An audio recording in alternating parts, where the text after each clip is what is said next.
The Square Ball Podcast.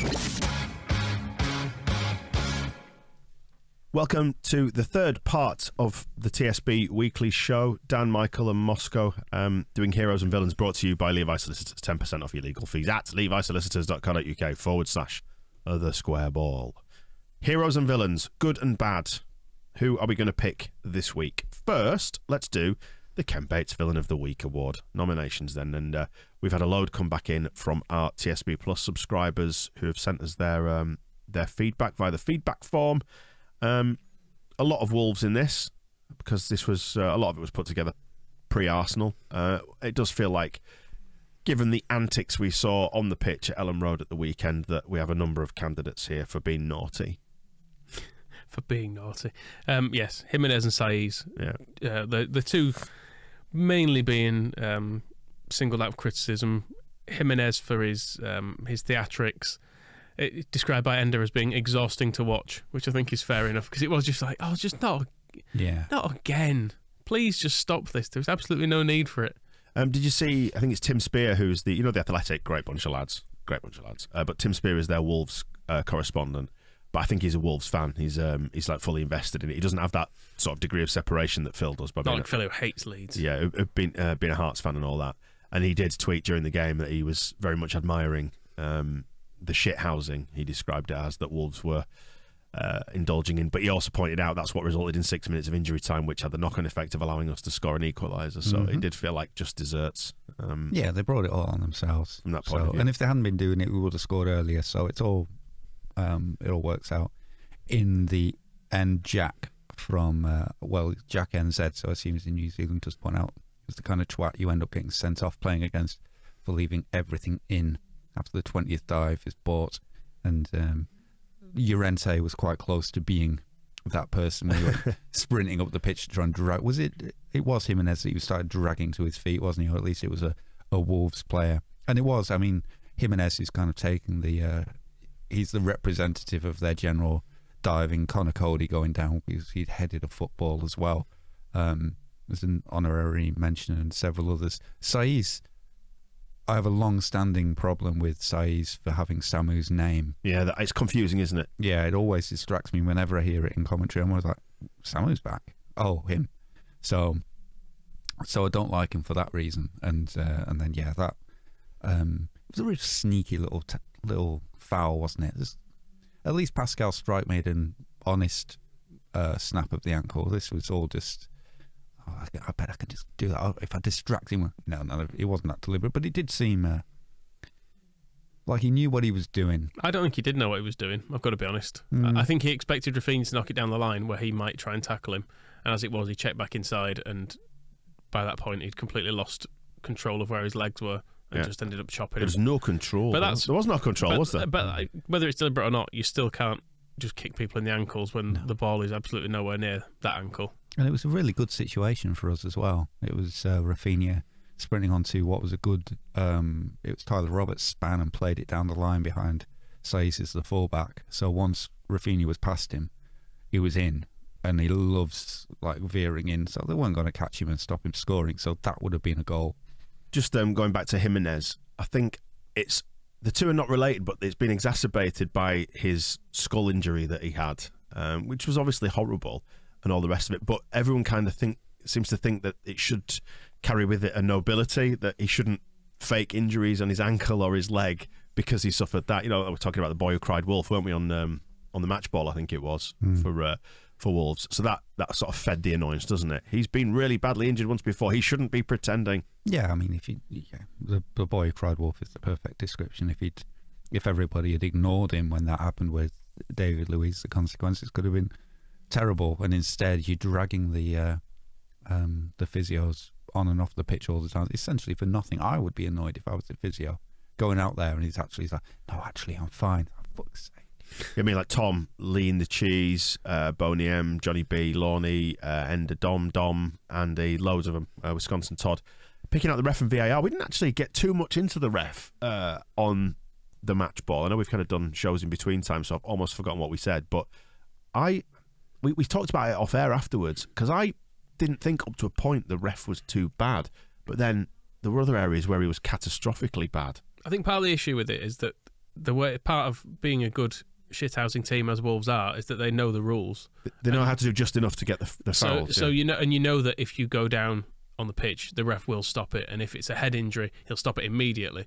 So if you can take advantage of those things, the ref has no option. If the referee sees Conor Cody head that ball away and just goes, get up, then probably afterwards the referee is dragged before some sort of panel who go, you can't just tell someone to get up when they've had a head injury. He plays for Wolves. Jimenez did his so he's in a difficult spot there. That doesn't mean I thought he did a good job, because I thought he was, generally speaking, pretty... But then he did police their bullshit quite well, in that he'd blow for the foul, which was annoying because they did just enough to draw the foul, get the free kick. But then he didn't stand for the play acting, and I think what he did was add the time on. Yeah. It was kind of an invisible punishment. It was kind of okay, get up, because there was an occasion, I can't remember which player it was or which fake injury it was, but he just didn't allow the physio on. And so get up, get on with it. Yeah, and he pulled Jimenez up at one point. He dragged him up himself. So it was that, and I think one of the kind of the roundups of stuff that wasn't spotted that the papers do is Mike Dean saying to the Leeds bench, he's like, look, if it's a head injury, we don't have a choice. Like, we can't not stop it. And so Michael's right, the Wolves were playing that like an old violin. They knew exactly what they were doing. But yeah, so his response to this was, stop the game, go over. Are you injured? No. Right, get up. And I had this time on. And it kind of rebounded on us a little bit, because then when Rafinha was injured, and we talked about this early on the other show, that he kind of, it was, nobody spotted that he'd actually been caught.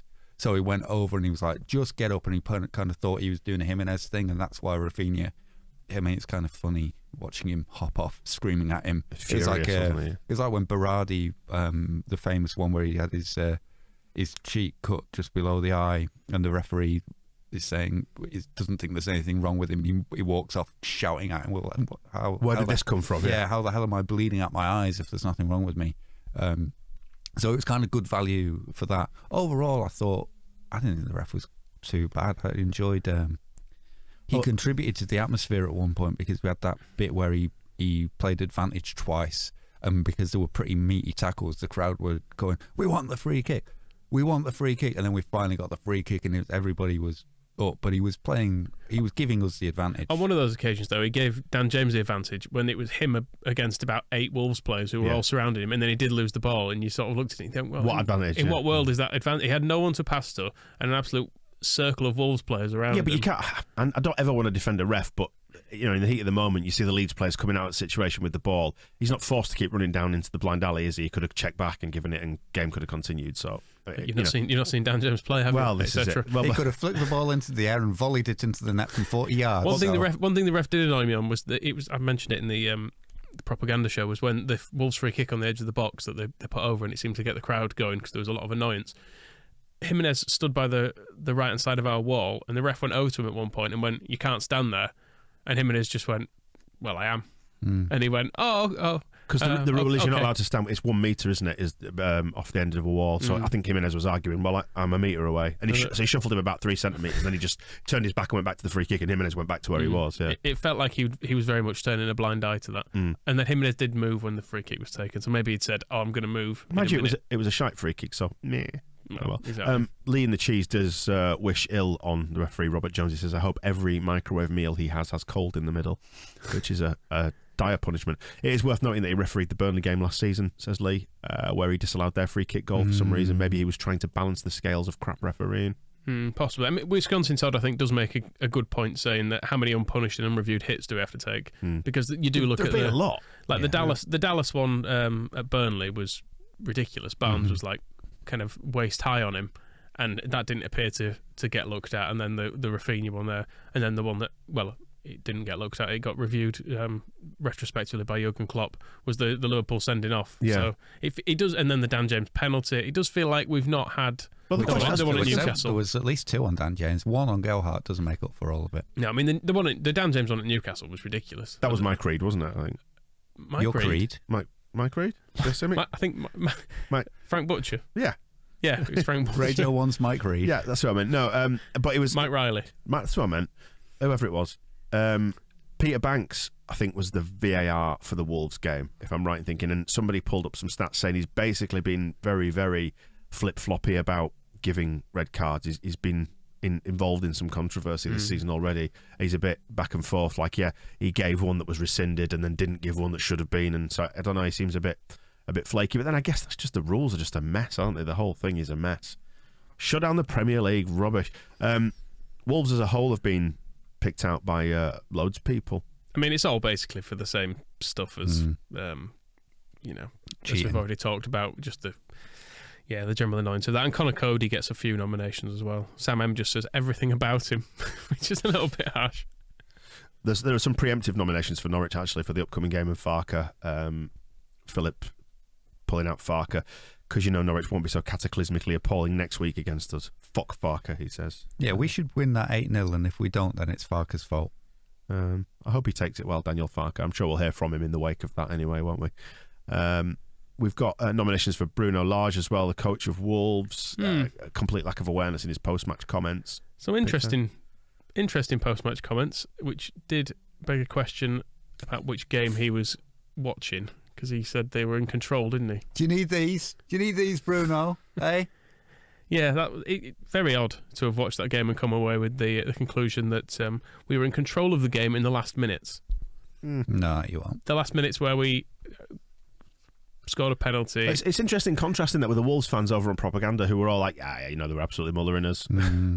So there's a certain amount of denial involved in that. He's trying to stick up for his own tactics as well, isn't he? Because he knows he's got the Wolves fans not happy about how defensive they're going, so he's trying to manage that. So he ends up just talking absolute fantasist nonsense. We have nominations for Richard's grandma, which I'm sure is a natural fit for this. You would have known this was coming. It was a 90th birthday party on Saturday, so happy birthday. On Saturday? Richard's grandma. Very selfish of her to schedule it for a Saturday. So she's already had 89. Why does she need one that clashes with the Leeds game? Well, anyway, Richard was very resentful because he's nominated her for this. Yeah, Richard's damn right. Missed the game. Not sure why she shouldn't have chosen the previous week to do that, he says. Fair point. And yeah, he was annoyed as well at LUTV for stupidly putting the final score in the heading of the video for the full match replay. I guess, spoiler alert and all that. And not many people do the likely lads thing these days, do they? But enough people do. I would maybe leave the score out.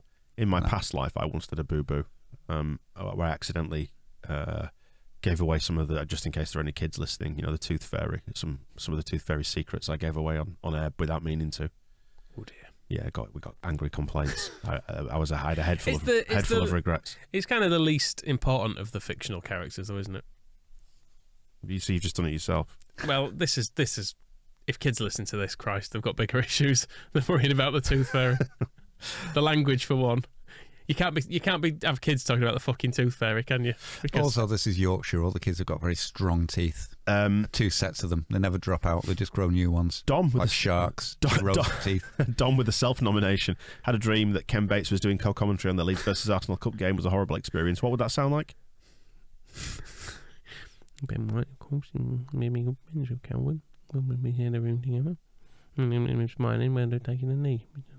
I think it's disgraceful, actually. And to stand up, apart from the war veterans. Maybe when that comes around, maybe then we'll be able to take him. I've no idea what Ken's just. Sorry, I was going to say you just said, but Ken just said. Sorry, something about the war. He wouldn't be on board with them taking the knee, would he? And we did get that. Was the nice photo from yesterday, wasn't it? Ben White just gazing. Benjamin. Well, he's been nominated. Benjamin White just gazing at Calvin. Lovingly at Calvin, wasn't it? It was nice. Feigning injury. Philip was annoyed at that. And his hair. Apparently, it was sickness. Mikel Arteta said afterwards that there's been a sickness bug going around, and he was feeling unwell. The little lamb, bless him. Is that what was in his hair? Sick in his hair. Yeah. I don't think that. I don't think that looked good on him.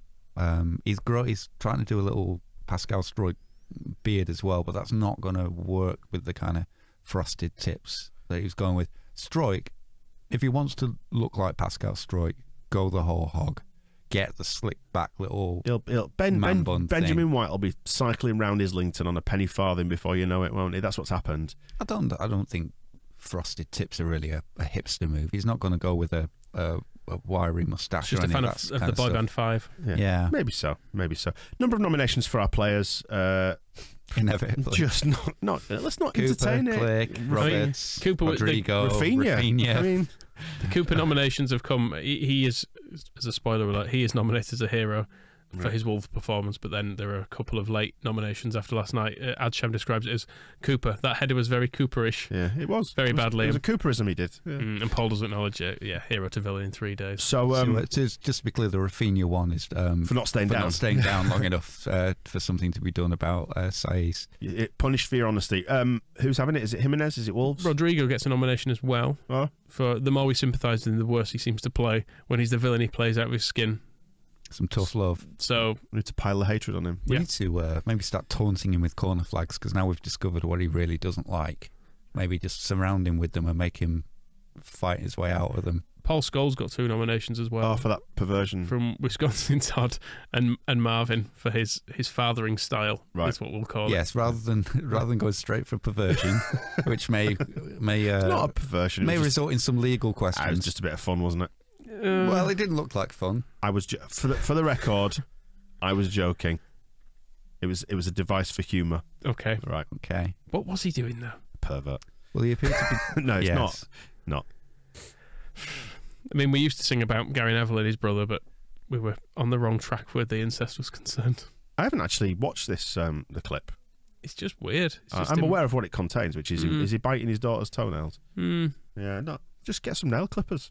They're easily accessible. They can afford them. He's got enough money. Yeah, I was going to say, it's not a difficult thing. I mean, if you don't want to go out, get them off Amazon. They'll deliver them to your house. Anyway, who's your villain? Well, it's something out of Wolves, isn't it? So it's either Jimenez himself, and it's a toss-up between him and Saiz. Can we give him? Who was more annoying, and who? Jimenez was more annoying. Definitely should share it. Saiz was just a really badly timed tackle. Rafinha tricked him, is what happened there. Saiz also, as I've remembered, he made slight mugs of me in particular, because I thought he'd already been booked before that happened, and that he didn't get a booking for this. I knew he'd been booked, and then I realised later that he was booked for this handball. So whatever I was saying in the match ball, discard it, which should be just the rule anyway. Jimenez. Okay, all right, there you go. Fair enough. And right. not although we didn't mention, perhaps we should. Luke, who specified the doctor who fixed his skull, should have some residual guilt for making him able to play football again. And happy to have saved his life, he was emphasised. It's not on the sheet. But we didn't want him to be back in the team. It's not on the sheet, but I know this to be true. Another reason to give him the villainy award is because Jimenez bites the toenails of Richard's grandma. It's true. Right. Let's move on to... If you are Richard's grandma, Levi Solicitors will help you take action over that scurrilous slander. The Gaetano Berardi Hero of the Week award, then. To round out the show for this week, then, nominations, please, for good people. Gelhardt gets loads because he's good. Yeah. Although he didn't receive a villain nomination for not scoring against Arsenal, which was... If we're going to do it for Cooper, we should probably do it for Gelhardt too, because it's not good enough that he didn't score. He had that chance, didn't he? Blazed it wide. But he did kind of create himself. Notably knowledgeable man Martin Keown described him as Messi-like, didn't he, on Match of the Day? Martin Keown, I mean, a lot's been made of him making that comparison. Martin Keown knows like 3 footballers. So if you ask him to compare Gelhardt to a good player, he can't think of another one, so he's just gone straight for Messi. I think there's a range of footballers in between who could be brought up there, but I can see the comparison. I just don't put any truck or water in what Martin Keown says or thinks, because I think it's just it's like pulling a penny out of a bucket. I will say, actually, I thought watching back his runs into the box, it reminded me a little bit more of Suarez in that way that he just sort of runs through people, and sometimes they get touches on it, but somehow the ball stays at his feet. and then he wins a penalty. You know, he reminded me of Max Gradle for that as well, where you could never quite work out how he'd beaten a player, but suddenly he was on the other side of him. He seemed to have just gone through. And that one where he danced through as well was just remarkable. And it's kind of funny as well, because those touch maps that were going around Twitter afterwards, and the stat that he's had more touches in the penalty area of any player in the Premier League, there's basically 2 dribbles if accounting for that. It's a great way of showing the floor statistics, because a lot of those touches is kind of when he had the ball from the corner, and it's just like touch. There, he's had 25 touches in the box today. Amazing. But he was brilliant exposure, and I think it gets underrated. We tried to play off a little bit in the match ball of like the shot that he had that was tipped over was a really good shot and a really good save. It was kind of one of those where everybody's done everything right, but it was a great effort, and that was the thing that seemed to spark him into life and make him the player that we've seen in the under-23s. More power to his little scouse elbow. As the song Sisters Are Doing It For Themselves goes, and I've just pulled the lyrics up, behind every great man there had to be a great woman, and that woman is Lynn Gelhardt. Yes, she does receive a nomination for bringing him into our world, not the world, our world. Yes, Joffy's mum. And also Wigan for going into admin, which does actually kind of go into Matty Fletcher. I don't think he knew who he was nominating here necessarily, but whoever let Joffy come to Leeds from Wigan last season, and it was Gerald Krasner who did that, because he was in charge of the admin there and flogging off all their stuff on the cheap. So he did hold firm over McGurk, though, didn't we? We had to wait a year for little McGurker, and we gone and got him this summer. Once bumped into Gerald Krasner rounding a street corner in Newcastle. How did it look? Like Gerald Krasner. Terrifying. Yeah. In my brain I went, it's Gerald Krasner. And that was it. Okay, cool story, look. Thanks. Yeah, good. Glad you enjoyed. Happy to do it again if you want. With Gelhardt, I feel like it needs mentioning, and mentioning his mum. I know she calls him Joffy. I'm not sure about Joffy. It feels weird calling him Joffy. And imagine when he's like... It's a bit gappier, isn't it? Imagine if he's like 35 having to call him Joffy. Yeah. It's going to be weird then. Well, the other side to that is to do what Ben White started doing, where he's doing interviews and asking to be called Benjamin. So then calling him Joffrey then? I don't know if... And Joe is kind of... I mean, do we go for Joseph? Do we go all the way back the other way? Joffy, I mean, don't worry about when he's 35 and when he's manager of Leeds, is Joffy Gelhardt winning the European Joffington Cup. Gelhardt. We'll deal with that. Future us can solve the Joffy problem. He looks like a Joffy. He plays like a Joffy. He is Joffy. Joffy is who he is. Joffy is what he does. So, Joffy is a state of mind. Joffy is It's great. Joffy is as Joffy does. We've got so many on here, I completely lost track. And he's going to argue track with his of where mum we are. about what the child is called.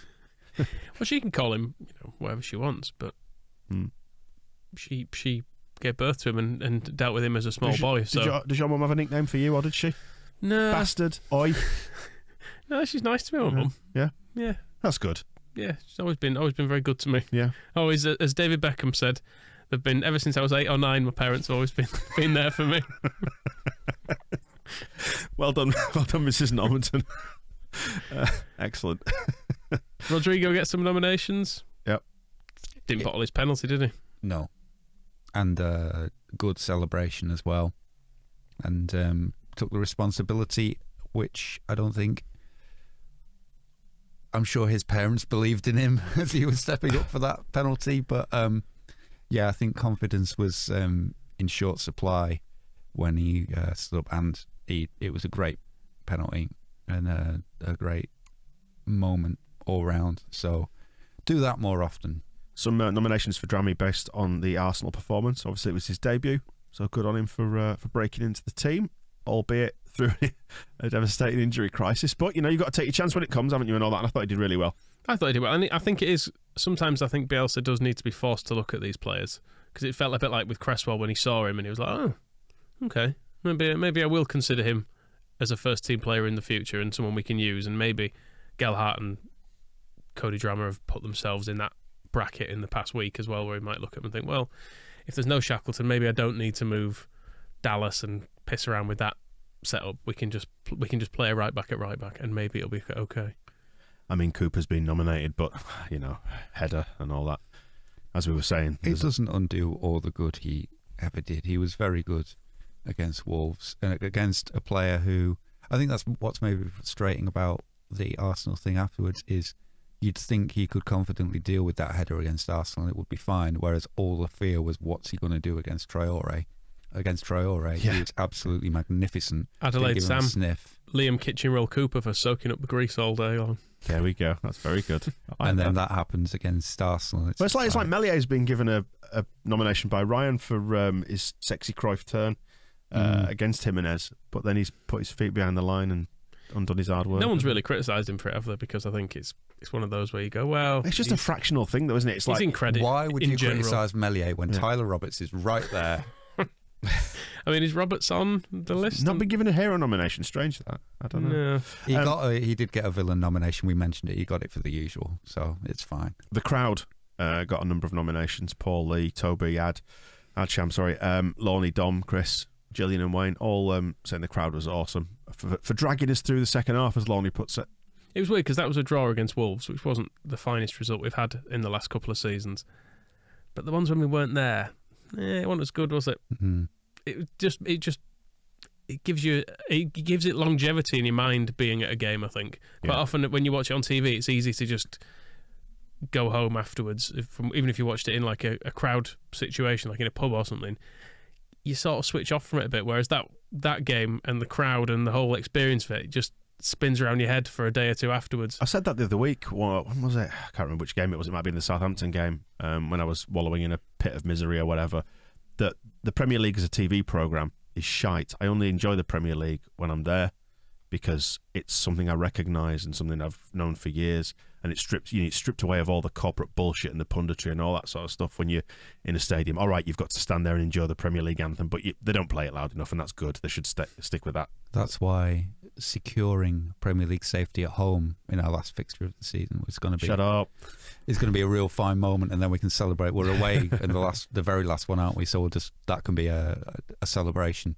But again, we heard from the Wolves fans picking us out on over on propaganda for how good it was. It feels to me like out of all the nominations there, if it's not Joffy, it's got to be the crowd. We should mention Rafinha got nominated as well, having given his villainy. Too honest, wasn't it? Too honest. But Joe Argibargi and Andy Mouthouse point out that basically he was running the show in the first half and gave his boots to a fan in the East Stand after warming up.